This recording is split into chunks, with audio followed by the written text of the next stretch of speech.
Damn. Hello, everyone. Welcome to None of the Above. I'm your host, Sam Sholly, and today I am joined by the director of Jihad Watch, Robert Spencer. Robert, thanks for agreeing to talk to me today. Thank you. Okay, so nice, easy one to start with. What Islamic doctrines should people be most concerned about, and why? Chapter 9, verse 29 of the Quran says to fight against those who do not obey Allah and His Messenger and do not forbid what He has forbidden, even if they are of the people of the book, until they pay the jizya with willing submission and feel themselves subdued. Chapter 8, verse 39 says, fight until religion is all for Allah. These kinds of things have given a mandate to Muslims throughout the ages who wish to subjugate and conquer the non-Muslims in their midst and to deny them basic rights. And that is something that I think anybody who is interested in having a pluralistic society in which people all enjoy equality of rights under the law should oppose. Now, critics of yours will say that your understanding of those verses isn't nuanced enough, that you're simplifying it too much. What would you say to them? I would say that unfortunately, there are far too many Muslims in the world whose understanding of those verses isn't nuanced enough and who are simplifying them and acting upon them. And all I'm doing is reporting on their activities. Do you think that part of the appeal of Salafism, for example, particularly for Muslims who are searching for a sense of purpose in their lives, is the fact that it has a very simplistic theology? Absolutely, yes. Of course, they read the book.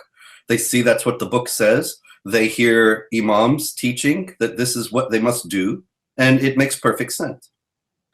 But when it comes to radicalization, would you agree that monocausality, i.e. that Islam is solely responsible for radicalization, is not really an argument that has much behind it? I don't suppose that monocausality in any connection is likely to be so.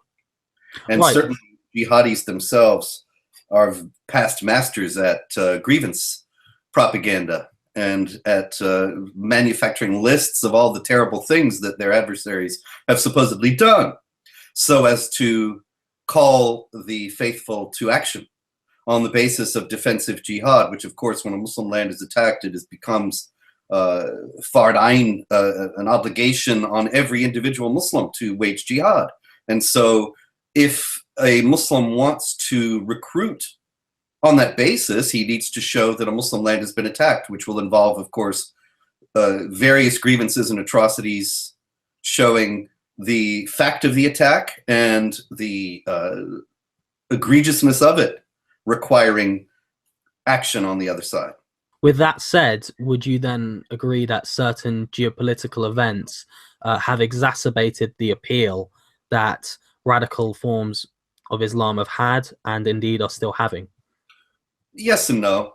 If you're tending toward making the point that it's American foreign policy or the existence of the State of Israel or something like that that causes jihad, I would simply point out that jihad has existed far longer than the United States of America or the State of Israel.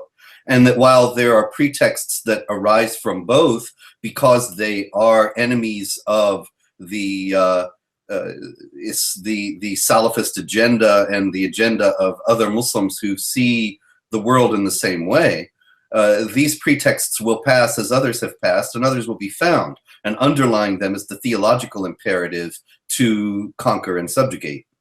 It appears to be more prevalent, though, now than previous times. Do you think that that's due to certain political events that have happened? Or, yes. Such as? The Saudis got rich. The Saudis struck oil and were able to finance a multi-billion-dollar, probably trillion-dollar by now, campaign to recall Muslims around the world to what they understood as being the true Islam. Of course, we have to remember that Muhammad ibn Abdul Wahhab, the founding figure of Wahhabism, who died in 1792, was a reformer who was trying to bring about a reformation in Islam by clearing away bid'ah, innovation, and returning Islam to its original form as delineated in the Quran and Sunnah. And so the Saudis have spent so much money to go into areas of the world, such as in Central Asia, in East Africa, West Africa as well, Eastern Europe, areas of the world where a cultural form of Islam had come to prevail that was far less virulent and violent than that proffered by the Saudis, where jihad was not denied, but it was not emphasized. And there was, in a sense, especially in Eastern Europe, but also in the other areas, a peaceful coexistence with non-Muslims and friendly interaction on a daily, ordinary basis. But then the Wahhabi proselytizing came in with the documents such you can still find online, the brochure entitled Jihad, the Forgotten Obligation, and using Quran and Sunnah calling Muslims back to what they considered to be their forgotten and neglected duties. And this has made Mogadishu and Kosovo and other areas into jihadi hotspots where they had been quite pleasant before that. Saudi money, also the Iranian Revolution, it allowed for Islamic Sharia supremacists to see that they could conquer and rule and create a state and sustain it. I mean, create a government and sustain it. And those two probably, along with the communications revolution that made it possible for you and I to be speaking today in this marvelous manner over the computer, and for jihadi literature also to be propagated very easily without even anyone being physically present. These things have made for the revival of jihad in the modern age. Yeah, so why don't you talk about, for instance, the role of the internet in radicalization? How important has that been? Well, of course, it's wildly exaggerated, and it's used as a crutch by law enforcement officials and government officials who want to deny the motivating ideology behind the threat. They want to deny that it's possible for a Muslim to read the Quran and get the idea that he needs to wage war against unbelievers. And so they wave it away by saying, oh, he was radicalized on the internet. And certainly on the internet, it's not difficult to find exegeses of the Quran and explanations of the life of Muhammad that lead one to think that they need to wage war against unbelievers. But the idea that these things are never taught in Western mosques would be naive in the extreme, because of course Western mosques read the same Quran and the same life of Muhammad that other Muslims around the world read. Do you think there's more chance of finding a more moderate message in mosques though than the internet? I don't know, it depends on where you are, I guess. There have been 4 separate surveys of mosques in America since 1998, conducted independently of one another by 4 different groups. The first one was by a Naqshbandi Sufi sheikh, Muhammad Hisham Kabani, who visited 114 mosques in 1998, and in January 1999, he testified before a State Department open forum that 80% of those mosques were preaching the Salafi ideology and the idea of ultimate conquest and the need to hate Jews and Christians and so on. And those findings were echoed in studies by other groups, Freedom House and the Mapping Sharia Project, and the fourth one I'm afraid escapes me, but it was 2005, 2008, and 2010.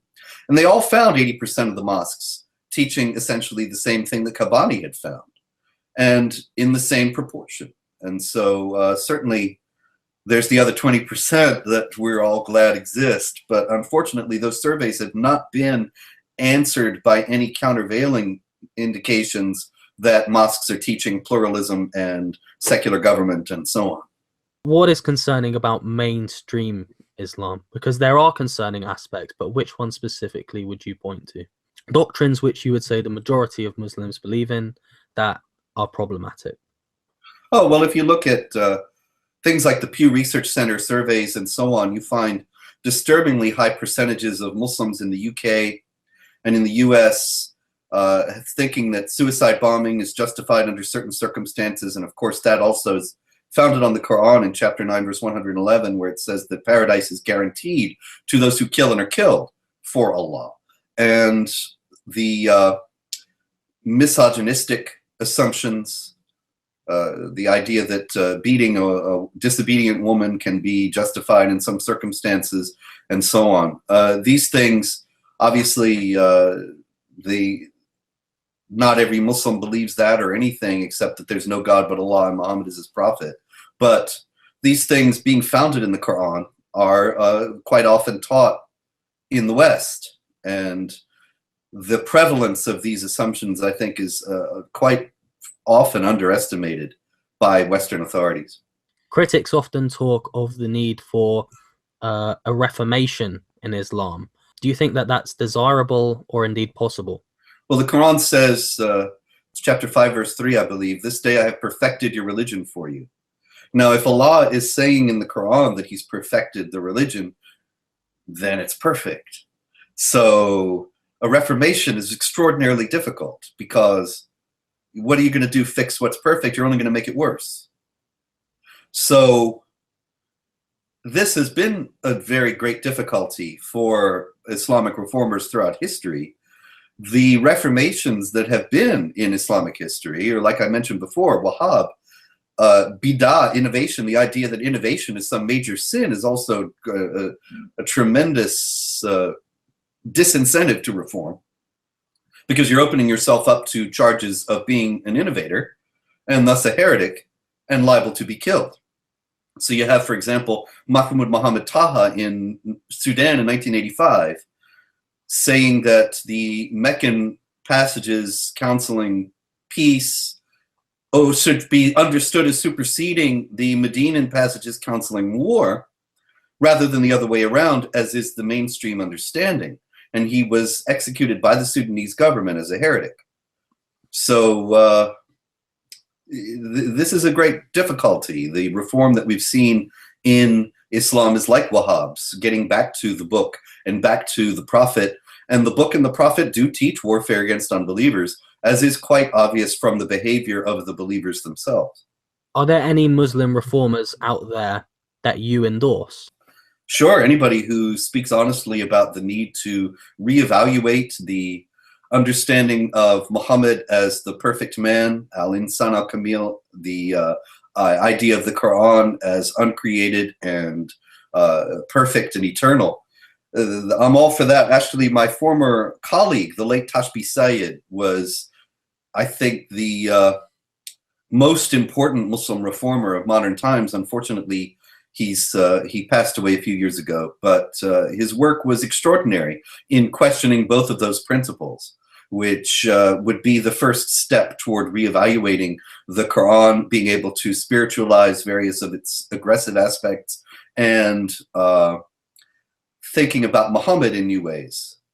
But reformers who say that there's nothing really that needs to be reformed, it's all perfect and wonderful, if you just understand it properly, it really teaches peace, that's just nonsense purveyed for non-Muslims in the West who aren't informed and haven't read the Quran and don't know what's in it. And they are easily swallow the idea that properly understood, this is all entirely benign, which would, of course, create another problem, that there's a misunderstanding of Islam that's absolutely rampant around the world. And odd in the sense that Muslims are misunderstanding Islam in precisely the same way around the world. And so it just doesn't add up. But any reformer like Tashbi, I'm all for. Are there any reformers who are alive today that you endorse? That I endorse? Well, not that there aren't any that are really looking for my endorsement, obviously, but there are some people who have said some very good things. Majid Nawaz, who is certainly somebody who is not someone that we're not close friends. In any case, Majid Nawaz has said some very good things about needing to reevaluate and reinterpret the Quran, and I'm all for that. But as far as the body of his work goes, when he attacked me for saying that there was a problem within Islam itself, as if to imply that there isn't really, and when he argues that in debates that Islam is a religion of peace, well, that's just more politically correct fantasy. He has revised that, though, since Good. that debate. Glad to hear it. I wanted to ask you about where you stand on certain policies in order to decipher where you draw the line, if anywhere, on Okay, certain Sam, freedoms. fire away. So, do you think Islamist parties who campaign against democracy should be allowed to stand candidates for public office? In the UK, Sure. Yeah. so you're asking if a party that wants to change the system fundamentally Yes. should be allowed. Mhm. Well, that would be a question of whether or not British authorities want to sustain the system that prevails there now or not. Or In would the you? United States, we have a constitution that provides for the non-establishment of a religion, and I think that that's a marvelous thing, really, in that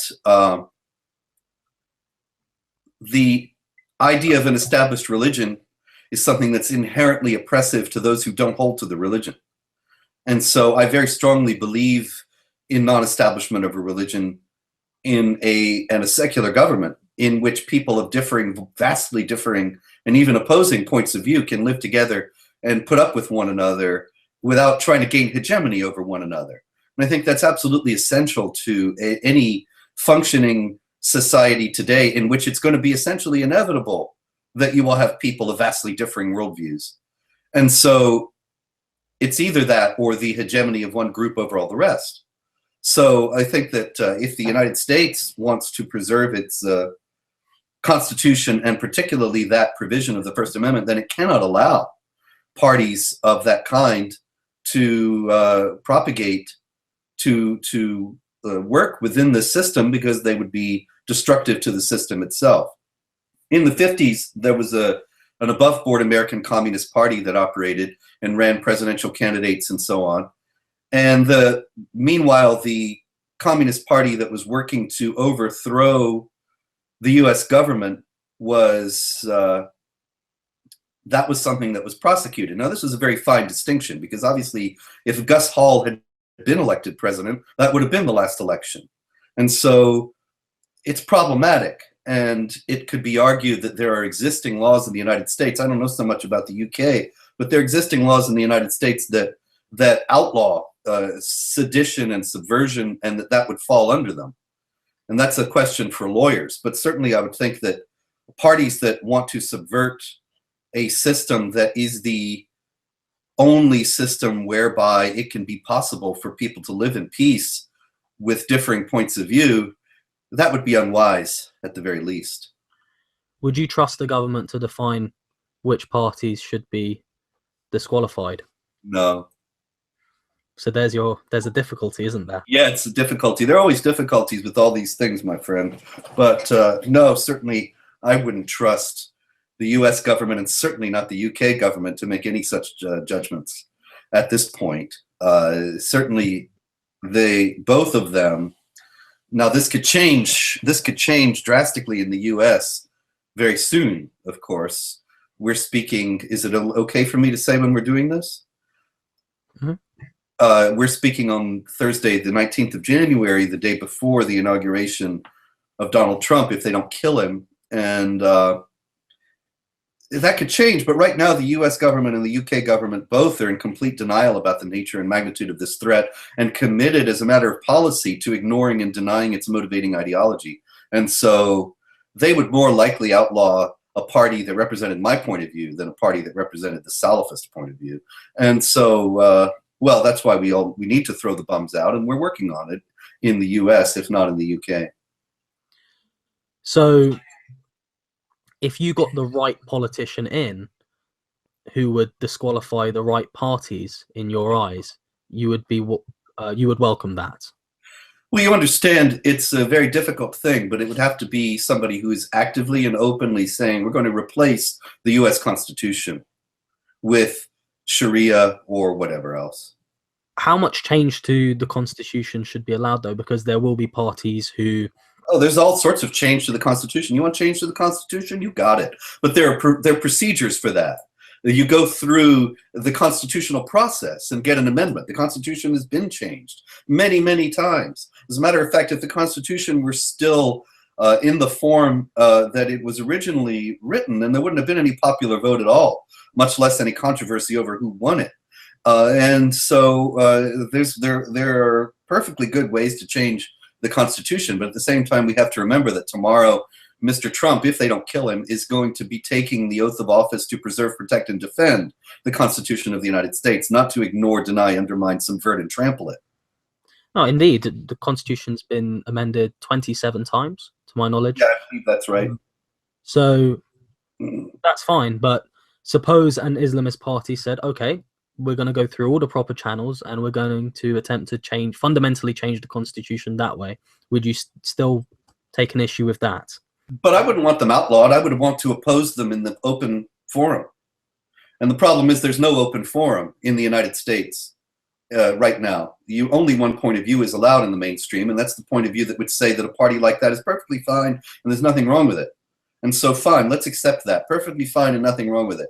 Don't outlaw it. Now, I would say that ultimately any party, Muslim or non-Muslim, that would want to destroy the Constitution and impose authoritarian rule, that's not something we really ought to countenance. But say that we do, I would like to run against them, you know, and say this is why you should oppose this idea. You don't want the subjugation of women. You don't want the denial of the freedom of speech. You don't want the subjugation of non-Muslims. You don't want a death penalty for leaving Islam. You don't want the institutionalized oppression of Jews and Christians and Hindus and Buddhists. And you don't want gays thrown off buildings and so on and so on. And so you don't really want a Sharia party. But I would rather convince the majority of my countrymen of that rather than resort to some legal stick.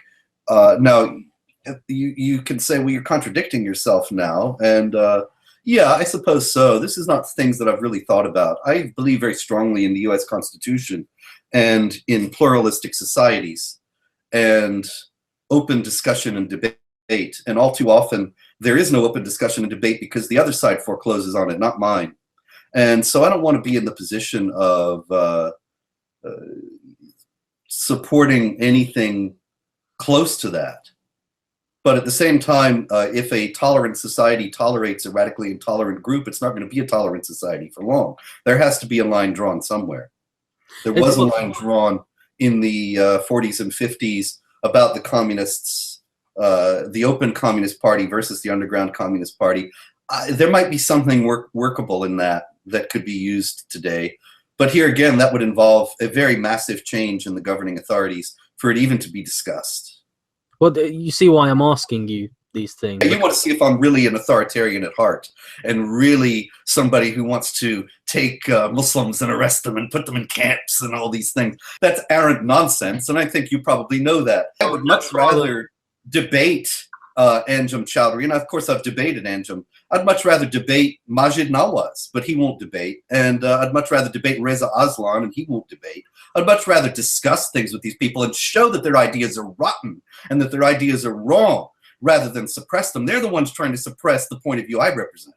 No, but these are interesting questions about the extent to which a liberal society yeah, it's a contradiction within the society, within the nature of the society itself, that quite aside from questions of Muslims or non-Muslims, if you have a platform that says everyone's point of view is allowed, which I think that's great in principle. Yes, everyone's point of view is allowed. Everyone gets a fair hearing. Marketplace of ideas, Sam. And the greatest idea, the truest idea wins by force of its truth that people will ultimately see. That's wonderful. I love that. But then what if somebody comes along?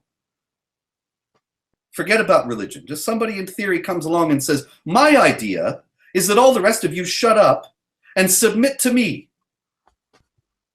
How much do you give him play in this marketplace of ideas? There is a contradiction in that, and I don't have an answer for it. And so you can say, yes, sure, you're contradicting yourself. Absolutely, yes. I contradict myself? Very well, then. I contradict myself. I am large. I contain multitudes. That's Walt Whitman. I don't know if you've read Walt Whitman, the American poet. But in any case, I don't mean to be facile about it. There is just a difficulty here. How much do you allow this fellow with his radically intolerant and radically oppressive perspective to operate within a society that allows for the airing of all perspectives? Ultimately, that's going to be suicide. Hate speech laws aren't the solution, are they? You've been on the No, receiving end no, of goodness, no. Hate speech laws are a tool designed to suppress, once again, my point of view. what if they were a tool used to suppress I'm not in favor of any hate speech laws. Absolutely not. I quite aside from whether political parties that want to destroy the Constitution should be allowed to operate, there's a separate question really of whether points of view in general should be allowed to be aired. And I do not believe in the suppression of any points of view. I don't believe in laws that some European states have about denying the Holocaust. Deny the Holocaust. Let the case be made, and then let the historical case be established that there really was this thing, and that these people they have some sort of a sinister agenda in trying to deny that it happened. Let the point of view that there is a problem with jihad terror be aired, instead of trying to stigmatize, demonize, and marginalize those of us who are sounding the alarm. Why not? And then if we're wrong, if we really are ignoring and denying all the wonderful things in the Quran about give the infidels a hug and make them tea, then that's not in there, by the way, then well, we'll be shown up, but they won't discuss with us. They just cast us aside. They won't debate us in the open forum, and that really is only evidence of the fact that they know they'd lose. You've made clear that you supported Donald Trump over Hillary Clinton in the Yes, US. I did. Right, in I'm the sorry US. I'm not wearing my red hat. I don't have it with me, but anyway, yes. Well, why was that?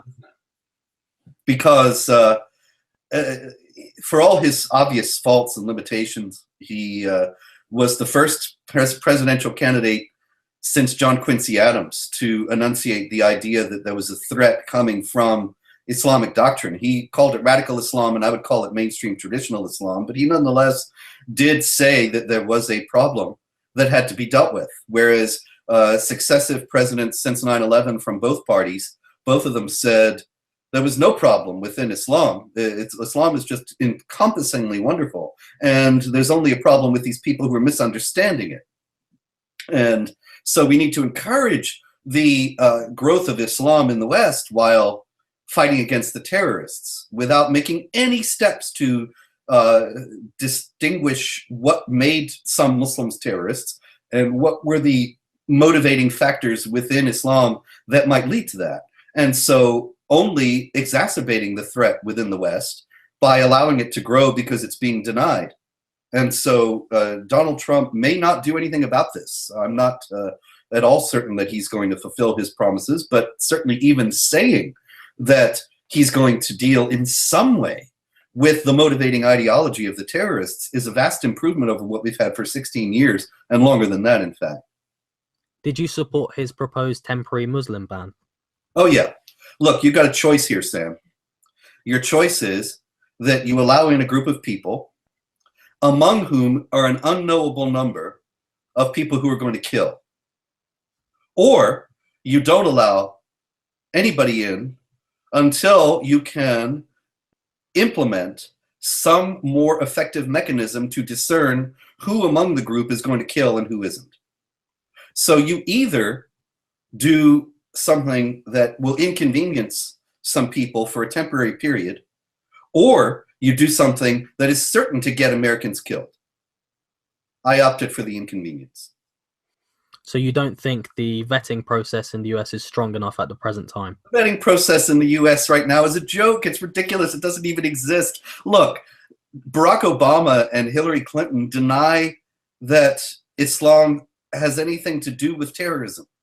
They deny that there is anything in Islamic doctrine that could lead a Muslim to think that he will be pleasing God by committing an act of violence. And so how are they going to vet? How are they going to determine whether or not a Muslim believes that he has a mandate from the Quran and Muhammad to commit an act of violence? They don't even admit that that possibility exists. How are they going to vet for it? Tashfeen Malik, one of the San Bernardino shooters who on December 2nd, 2015, murdered 15 people at a Christmas party there in San Bernardino, she had passed 5 separate background checks from 5 different US government agencies. That's a very effective vetting process, wouldn't you say? When you made your decision to vote for Trump over Clinton, did you base that solely on their approach to Islam, or Yeah. are there other Yeah, I'm issues? really kind of a single issue guy, Sam. If you want to start talking about tax reform or something, I just don't know anything about it. Is that sarcasm? No, I'm a single issue guy. People ask me all the time. They say, "What do you think about X or Y?" And I say, "I don't know. I haven't looked into it. I really have only looked into." I sit here at this desk in my office all the time, unless I'm out speaking somewhere, and I'm here all day, every day, and I'm looking at news all day, every day.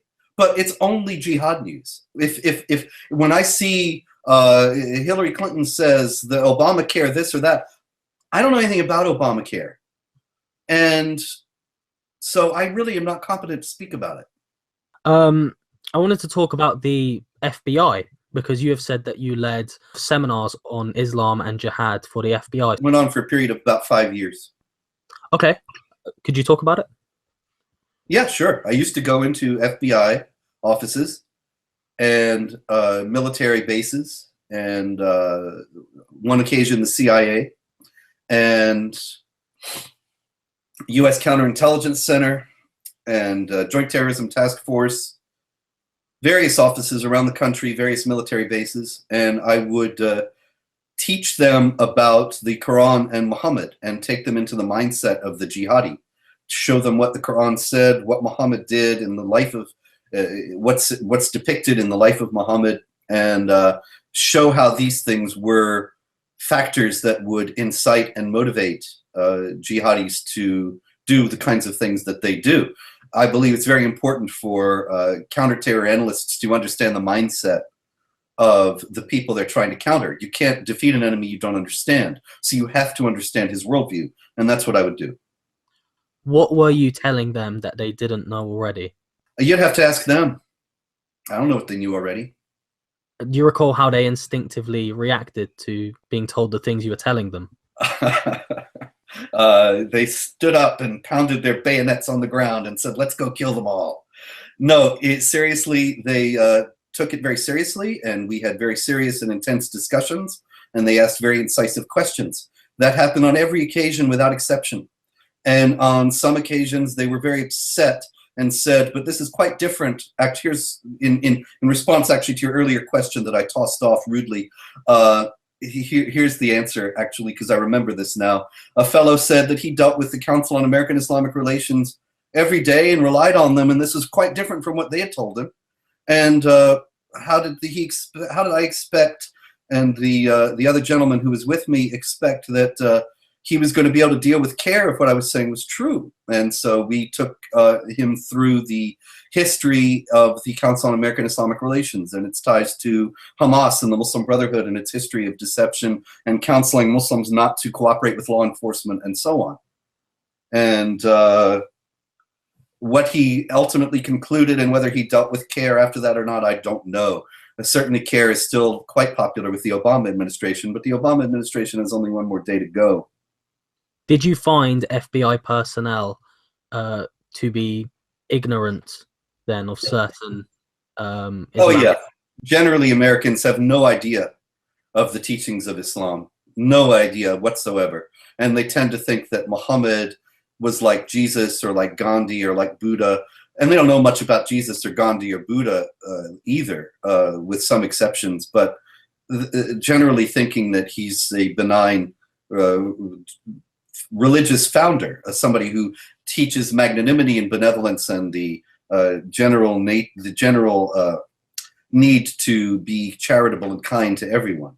And they're quite surprised when they see him saying, "Kill every Jew who falls into your power," and things like that. That's from the Sirat Rasulullah of Ibn Ishaq, by the way. I didn't make it up. And that was also the case in the intelligence services, just to be clear. Yes, indeed so. Okay. Finally, I want to talk about accusations of bigotry that you faced. Yes. So, firstly, you seem more relaxed about addressing accusations of bigotry than many others who are accused of it. Would that be a fair assessment in your eyes? Well, it doesn't. If I were going to get upset about accusations of bigotry, I would have had a heart attack and died 15 years ago. Accusations of bigotry for me are like going out and getting the morning newspaper. It's something that happens every day, and it's not something I take very seriously any more than I take the morning newspaper seriously. The fact is that accusations of bigotry are absurd on their face. I believe in the equality of rights of all people before the law, in pluralistic societies, in the necessity for there to be freedom of speech, open discussion, and debate. I don't believe in the curtailing of rights of anyone. I just believe that there needs to be honest discussion about the nature of this threat, and where sedition and treason and subversion are indeed being advocated or plotted, then that ought to be prosecuted in any group. But the fact is that the left and its jihadi allies, they generally use accusations of bigotry to demonize and silence and marginalize those whom they don't want to have a hearing. And so, for example, The Hill, which is a publication in the United States, I mean, of course, it's on the internet and it's very popular. It generally leans to the left. But I was asked yesterday to contribute a piece about Lindsay Lohan. I don't care about Lindsay Lohan. I actually didn't even know anything about her, but I did some research and wrote the piece, and it went up in The Hill. And then The Hill was inundated with people like Wajahat Ali and others saying that I was this terrible bigot and they ought to take the piece down, and The Hill agreed and took the piece down. Now, that's how this kind of thing works. Wajahat Ali works for leftist organizations that have propagated these absurd reports about Islamophobia and so on, as if any response to or opposition to jihad terror is something that ought to be rejected as bigotry. And they are trying to silence anybody who speaks out against the jihad terror threat with the obvious agenda of enabling it to advance, enabling the jihad to advance unopposed and unimpeded. And so his agenda is quite clear, and those people like him. In The Hill, they're just fools for falling for it and going along with it. But that's the tool, that's an illustration of how it's used as a tool. It's just designed to silence people whose perspectives they don't like, particularly people who speak honestly about the nature and magnitude of the jihad threat. Because ultimately, the people who accuse me and others like me of bigotry are trying to make sure that the jihad goes on without opposition. And so they're trying to get us all shut up and cleared away, so that and that will have the effect of making nobody else dare to speak out against it. And then it can just go on. There are people who are critics of Islam who think that if they accuse me of bigotry and have nothing to do with me, then they will avoid being accused of bigotry themselves. This is not the case. The Council on American Islamic Relations and the other Muslim Brotherhood organizations in the US and people like Wajahat Ali and so on, they will accuse anyone and everyone who dares to speak out about the motivating ideology behind jihad terror as a bigot and a racist. Witness the fact that Majid Nawaz himself was put on the Southern Poverty Law Center's Islamophobe list. Nobody will escape. And no matter how much they try to distinguish themselves from me, on grounds that are entirely spurious, I might add, it's not going to ultimately work for them. You appear to be labeled a bigot far more frequently than other critics of Islam like Bill Maher or Sam Harris or Richard Dawkins. Would you agree with that? Yeah, and that's because Bill Maher, Sam Harris, and Richard Dawkins are atheist leftists. If I were an atheist leftist, I wouldn't get the accusations either. But because I'm perceived as right-wing, which is entirely spurious also, I've never taken public positions on other issues. You know, endorsing Trump, I suppose you could say, well, that's a public position. Granted, because of that, whereas Sam endorsed Hillary Clinton, which I think is just absurd for anybody who's a genuine critic of jihad terror, when she says Muslims are peaceful and tolerant people who have nothing to do with terrorism. That's just absurd to the point of comic. And so, but if I had endorsed her like Sam did, I wouldn't get the accusations. In other words, this difference between me and Maher, Harris, and Dawkins is not what we say about Islam, it's what we say about other things. You were also at one point a supporter of the English Defence League, which of course has been accused of bigotry, but then you later withdrew your support. So could you tell us about that? Yeah, sure. The EDL had a webpage. I don't know if it still exists. I haven't looked for it in years. But at the time when we were talking to them, and when Tommy and Kevin came to speak at our conference, Pamela Geller and I had a conference in New York in 2012, and Tommy and Kevin spoke at it, the EDL leaders, Tommy Robinson and Kevin Carroll. And they showed us, the webpage said that we reject all racism, and they had a Jewish group within the EDL, and they were pro-Israel. They had Israeli flags at the rallies. And it seemed like the accusations of racism, and particularly of neo-Nazism, were absurd. But ultimately, even Tommy, of course, very famously left the group because he said he was unable to how to put it, I forget how he put it, but he was unable to keep out or overcome the actual neo-fascist or neo-Nazi elements. And so that's obviously something that we were never behind. What I think is kind of absurd is that we are still accused of being secret Nazis and all this nonsense because of the EDL, when it was quite clear from the beginning that we were only going along with them on the basis of their rejection of all that. And when it became clear that they were not or could not distinguish themselves from all that, then we washed our hands of it. But on a lot of the demos, even from the beginning, there were these far-right elements. So when was the point where you said, okay, this is too much now? There was in all those demos, we were told, and perhaps we were being misled. I'm not vouching for the honesty of everybody in the UK, but we were told that those elements were, in some cases, were Antifa and other leftists who were trying to discredit the rallies by making them appear to be neo-Nazi. And they were, whenever those people were spotted, they were escorted out and made it clear in no uncertain terms that the group repudiated them. And so that was fine. And then when Tommy told us that he spoke to us actually a couple nights before he made his announcement, and we were entirely with him. If he didn't think he could counter those forces within the group any longer, then the group was not sustainable. So how do you make clear to people that whilst criticism of Islam is sensible and warranted, it should not be done from that far-right standpoint? By upholding the principles that the far-right people would oppose. When I'm speaking about a pluralistic society and the non-establishment of religion and an open society in which there is free discussion and debate, these are not things that a genuine neo-Nazi would endorse. Mm-hmm. And, but I've been very consistent throughout my entire public career doing this rather absurd work that these are principles that I stand for. Do you support Pegida UK, Tommy Robinson's, the new movement that Tommy Robinson finds himself a part of now? No, I don't support anybody in the UK. Why not? I have nothing to do with the UK.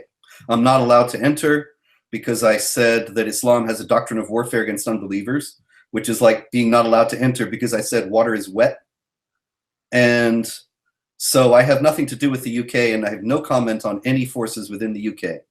So your decision to not endorse that group is not based on the merits or demerits of what they stand for? I have nothing to say about the demerits or merits of that group or any other group in the UK. Okay. And except for Theresa May and the Conservative government, which I've been a very vocal and ongoing critic of. And they're absolutely absurd to the point of suicidal immigration policies and counter-terror policies. I oppose that. That's it. Other than that, I have nothing to say about anybody in the UK. Are there any other countries that you don't talk about?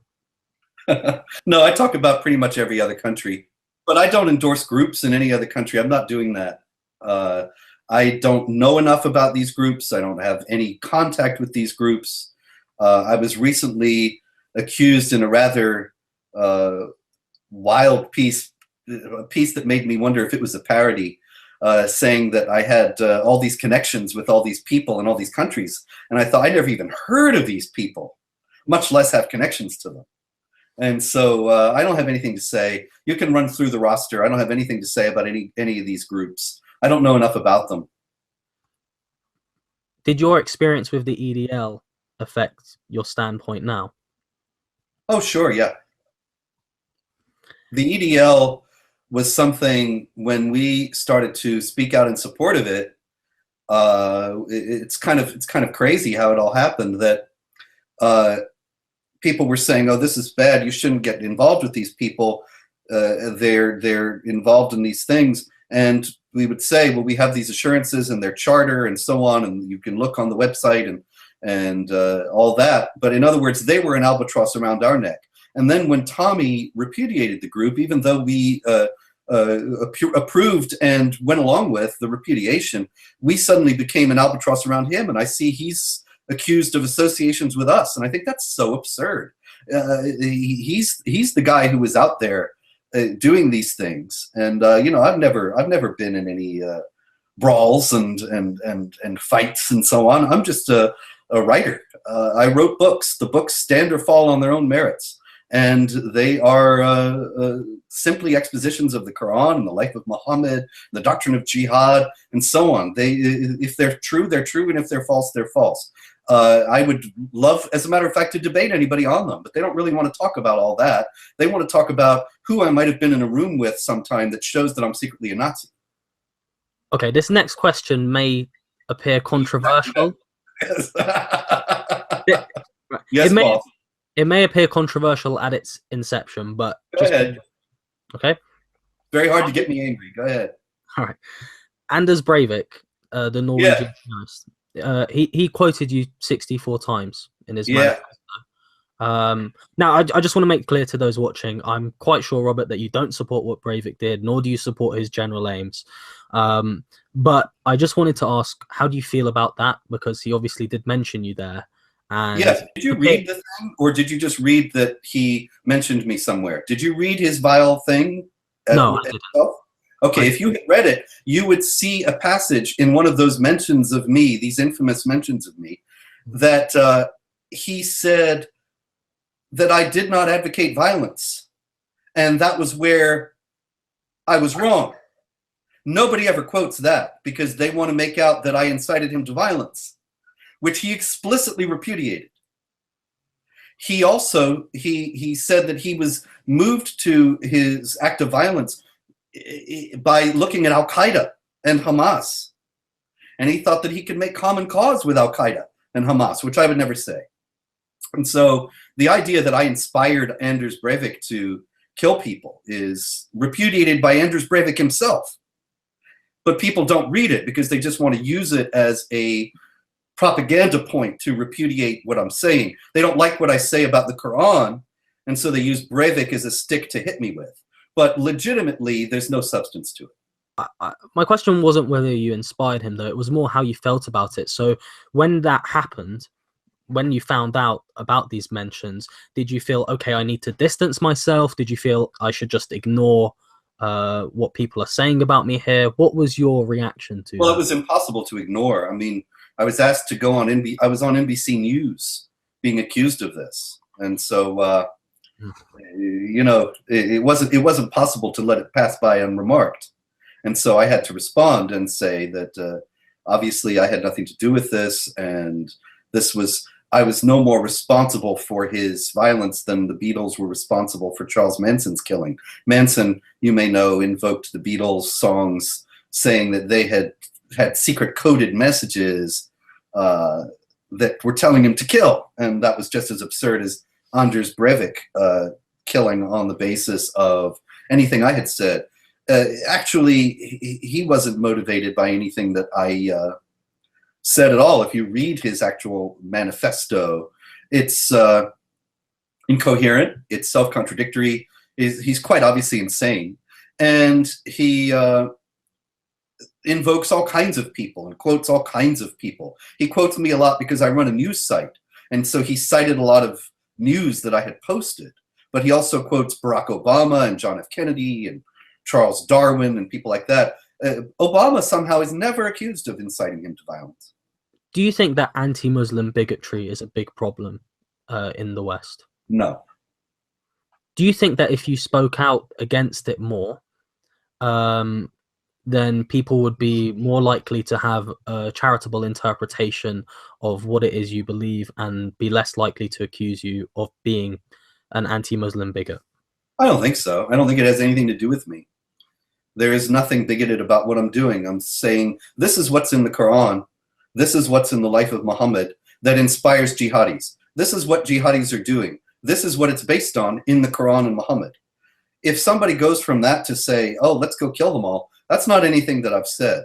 And that's not anything that I would advocate. That's something that I would find abhorrent, but it doesn't come from me. If people want to look at any set of ideas and say, therefore, we must, you know, if you say that I'm responsible for anti-Muslim bigotry, then you have to grant that any critic of any belief system or set of ideas is responsible for any violence committed by anybody who is also critical of those same groups.